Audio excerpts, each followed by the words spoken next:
કરતા સુનીતિ એટલે પોતાની માતા પાસે ગયા છે અને માતાને કીધું છે, માતા મને માએ આ જે નાની માં છે ને એ માએ મને હડસેલીને દૂર ફેંકી દીધો. મારે પિતાના ખોળામાં બેસવું હતું, સિંહાસન પર બેસવું હતું, મને બેસવા ના દીધો માએ. અને મારો નાનો ભાઈ ઉત્તમ છે ને એ ત્યાં બેઠો છે, મારે પણ બેસવું છે.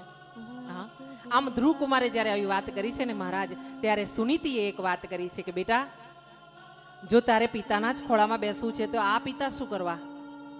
જગતનો નાથ પિતા છે ને, એના ખોળામાં બેસને. હા, જો માં છે ને 100 શિક્ષકની ગરજ સારી દે.